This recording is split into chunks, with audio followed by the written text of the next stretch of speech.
Hello guys, ഇന്ന് നമ്മൾ ഉണ്ടാക്കാൻ പോകുന്നത് ചെമ്മീൻ ഫ്രൈ ആണ്. അപ്പോൾ നമുക്ക് ചെമ്മീൻ ഫ്രൈ.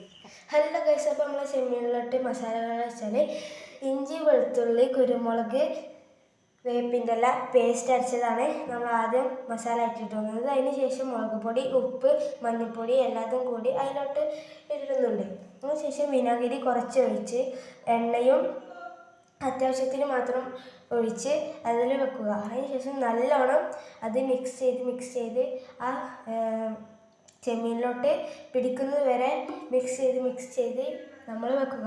അതിനുശേഷം 10 മിനിറ്റ് നമ്മൾ മൂടി വെക്കുക. 10 മിനിറ്റിന് ശേഷം നമ്മൾ ചട്ടി ചൂടാക്കിയതിന് ശേഷം എണ്ണ ചൂടായി വരുമ്പോഴേക്കും നമ്മുടെ ചെമ്മീൻ എടുത്ത് അതിലോട്ട് പൊരിക്കാം. എൻ്റെ കൈ പൊരിക്കുമ്പോൾ ചെറുതായിട്ട് പൊള്ളിയിട്ടുണ്ട്, അത് ചെയ്യുന്നില്ല. അപ്പോൾ നമ്മൾ ഈ ചെമ്മീൻ അതിലോട്ട് ഇട്ടതിന് ശേഷം നല്ലോണം ഫ്രൈ ചെയ്തതിന് ശേഷം അതിലോട്ട് കുറച്ച് നമ്മൾ വേപ്പിൻ്റെ ഇല മുകളിലോട്ട് ഇട്ട് കൊടുത്തതിന് ശേഷം അത് കുറച്ചും കൂടി മിക്സ് ചെയ്ത് ഇളക്കിക്കൊണ്ടിരിക്കുക. അതിനുശേഷം നമ്മളിവിടെ കുറച്ച് പാത്രത്തിലോട്ട് ഇട്ടിട്ട് നമുക്കൊന്ന് തിന്ന് നോക്കാം. അടിപൊളിയാണ്. നിങ്ങൾ ഉറപ്പായും ട്രൈ ചെയ്ത് നോക്കണം. മസ്റ്റ്.